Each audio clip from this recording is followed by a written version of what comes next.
All right, friends, what you are looking at right now is page 491 in your Ready Math Materials. Again, ideas about equivalent fractions. Let's dive right in on this number one where my pen is pointing, where it says demonstrate. Demonstrate. It says use the fraction bars below to show 1/4 equals 2/8. We're going to do that now. I wanted you to take a look at these fraction bars. Now, you can see that the first fraction bars are labeled in fourths and the second are labeled in eighths. Why? Because in this first fraction bar, this model has 4 pieces. So the denominator, of course, is going to be 4. In the second model, you can see the denominator is 8. Why? Because the bar is cut up into 8 pieces. So remember yesterday when we were modeling how I would always just make marks and bars across my paper, and then I would fill in the denominator as we figured it out. That helps my brain. Now that we've done it and it's labeled, it is asking us to show that 1/4 equals 2/8. How can we do that? If it helps your brain, it helps mine.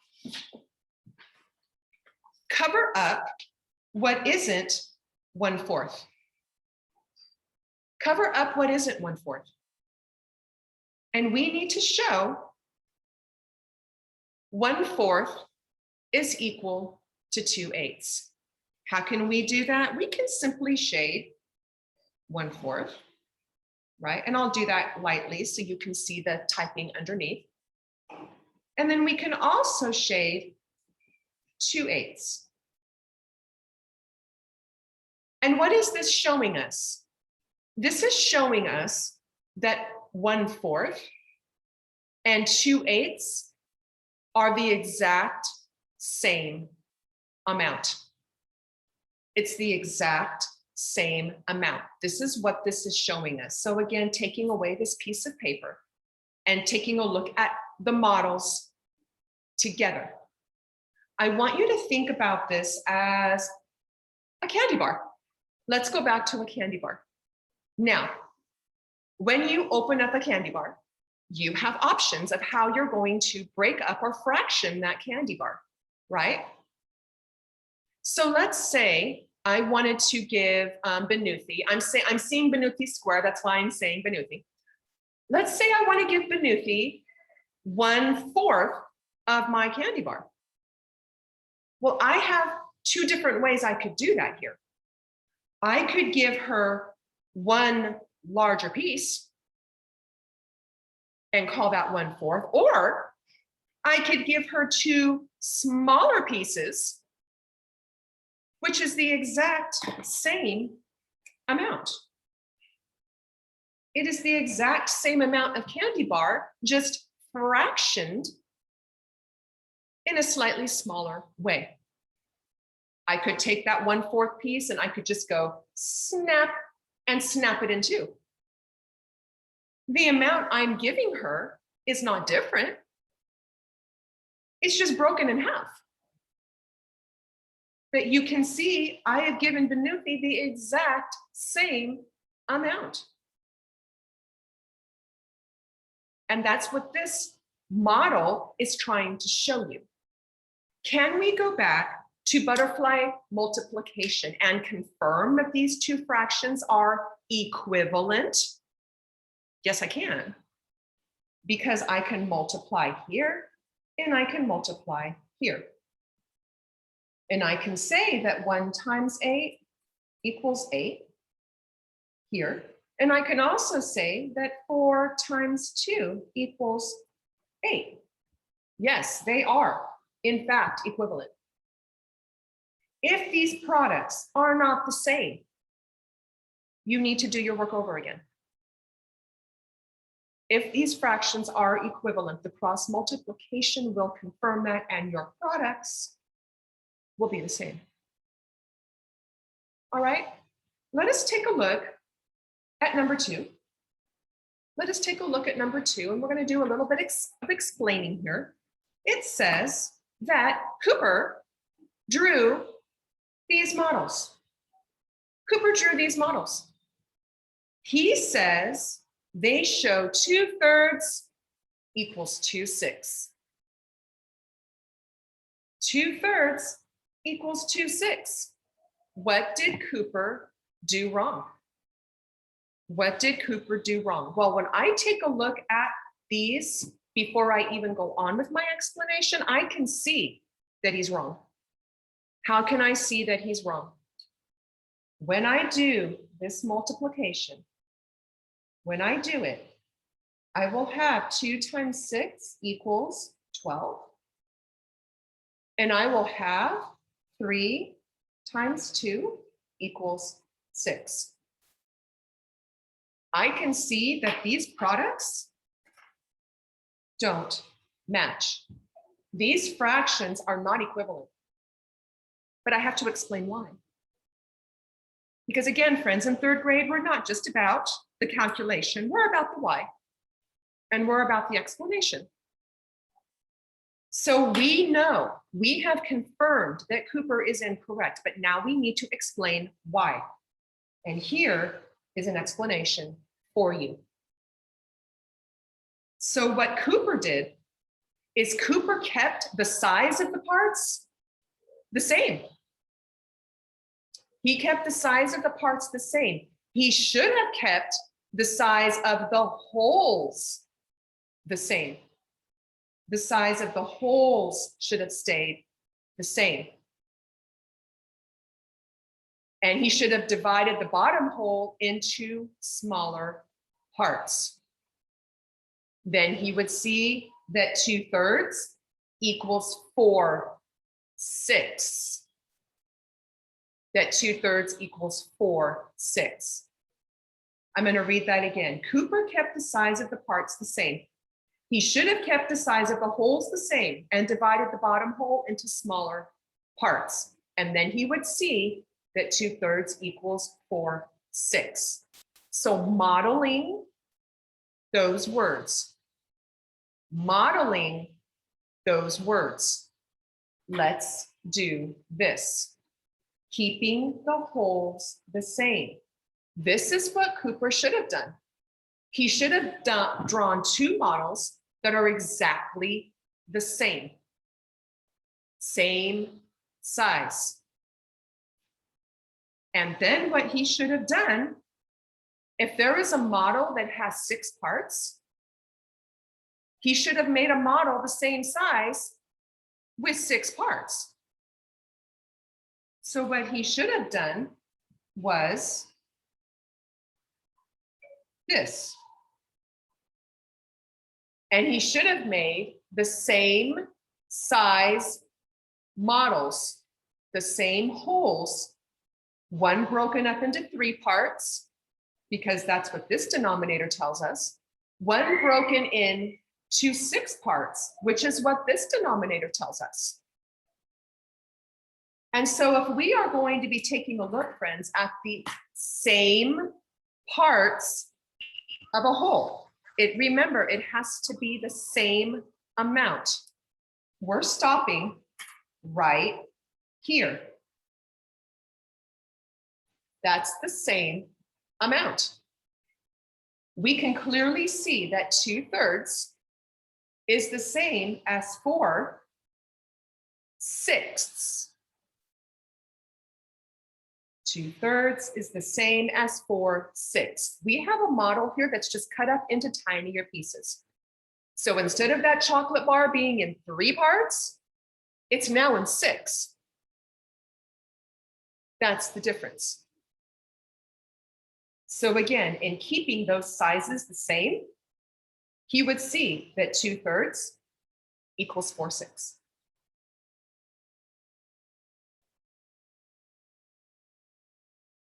Now, if you do that cross multiplication to confirm what you just did, 2 times 6 is 12.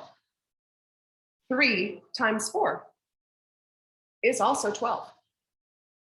These 2 fractions are, in fact, equivalent, and the model proves it.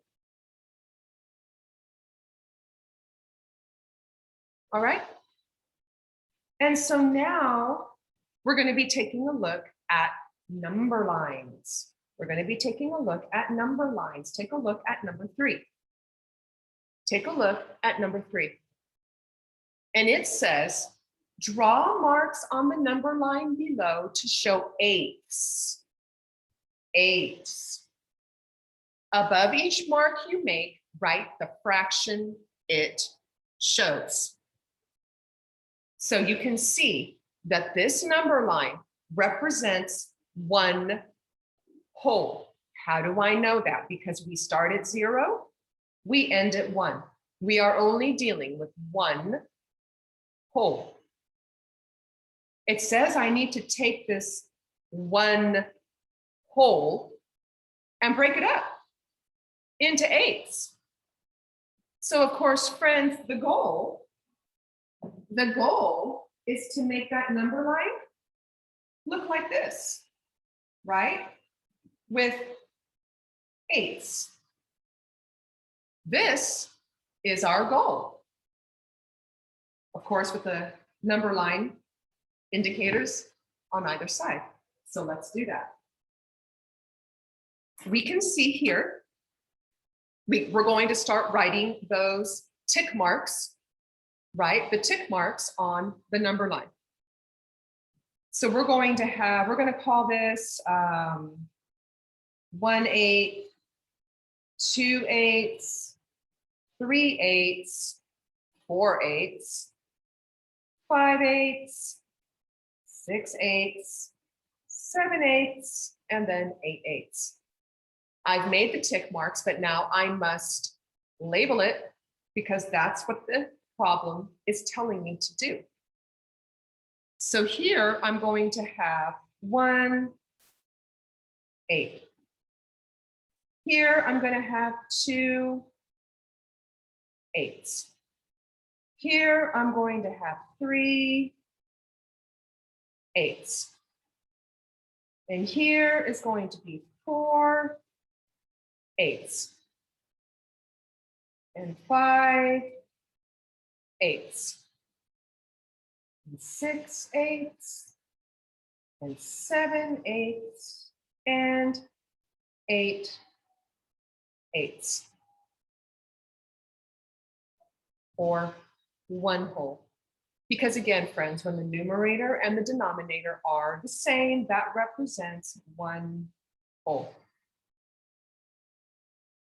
And so now the question is asking us which eighth is equivalent to 1/2.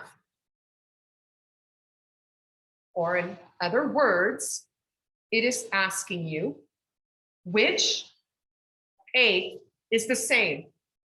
What is the same point on the number line? Or in an area model, what would be the same part, the same amount?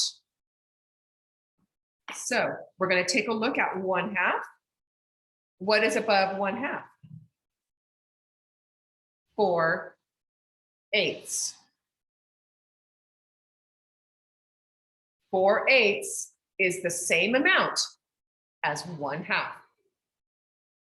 So going back to the candy bar, I could take half that candy bar and I could break it up into eighths, and it would be the same amount. I could give 1 big piece, or I could give 4 smaller pieces of the eighth. But it is the same amount and it's the same point on the number line. It is equivalent or equal or the same. All right. Let us take a look now at page 492 up at the top. Up at the top. This is 492. And so it says up at the top, 4 friends each ate a part of their own granola bar. All the granola bars were the same size, very important, same size. Remember, the holes have to be the same size. Meg, 846. Joe, 848. Beth, 868. And Amy, 8/2. Which two friends ate the same amount of a granola bar? In order for us to answer this question, we must first complete the models. Notice how they're labeled here. These are granola bars. They represent granola bars. So this is Meg's granola bar, Joe's granola bar, Beth's granola bar, Amy's granola bar. We're going to take each one separately.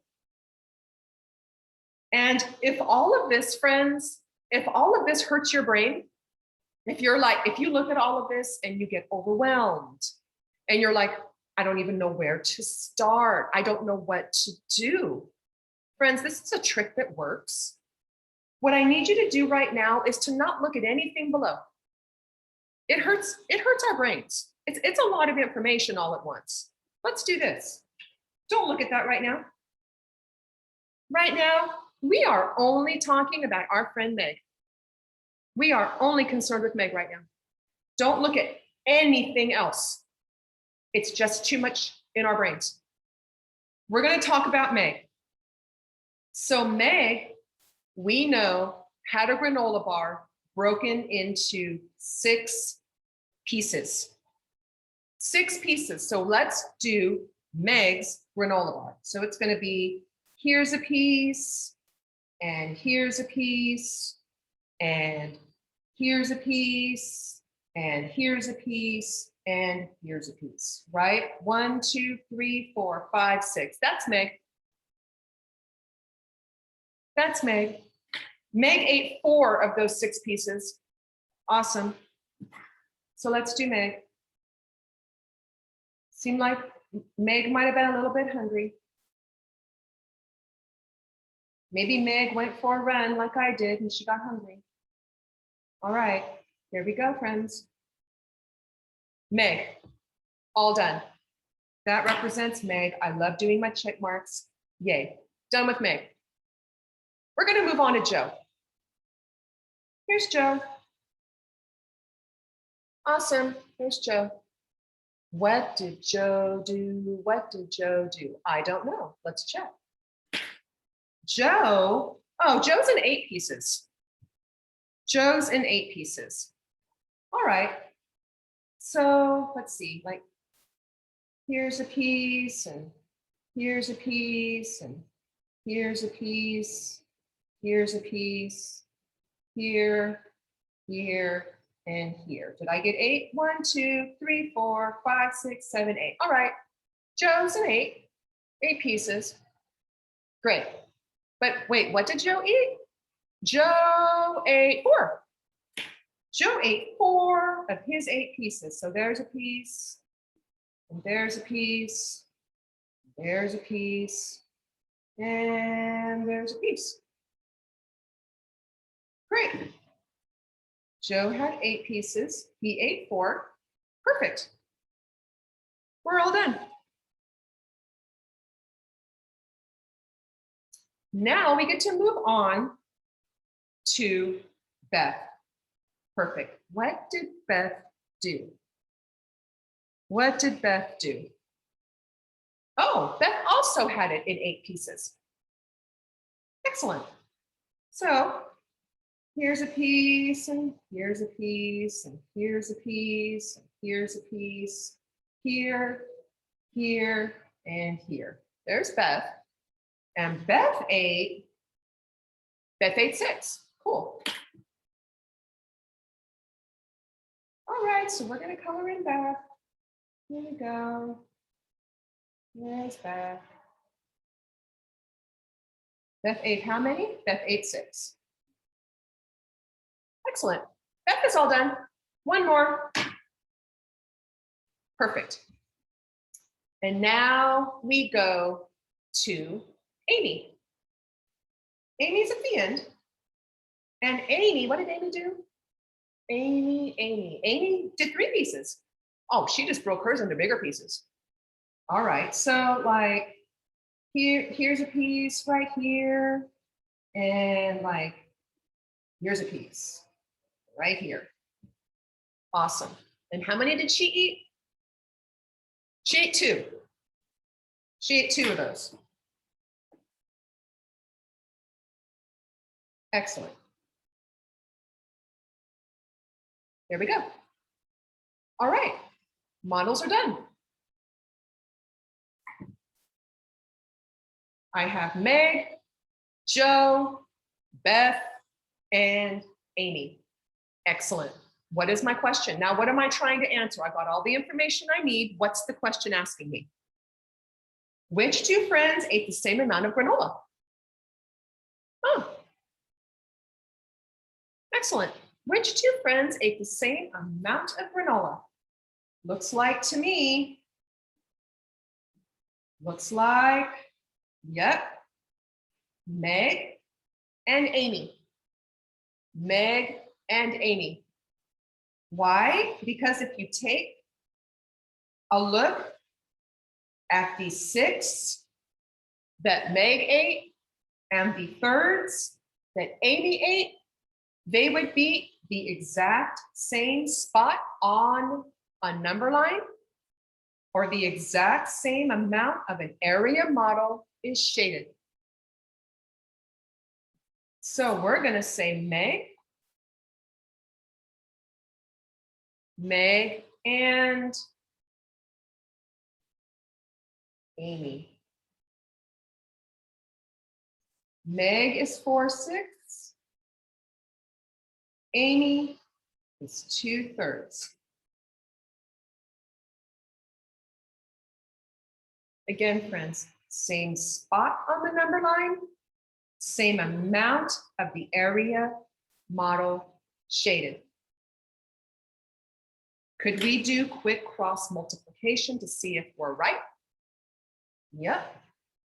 Let's see, does 4/6 equal 2/3? Let's take a quick look. 4 times 3 is 12.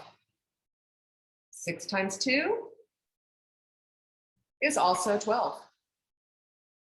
Yes, they are equivalent fractions.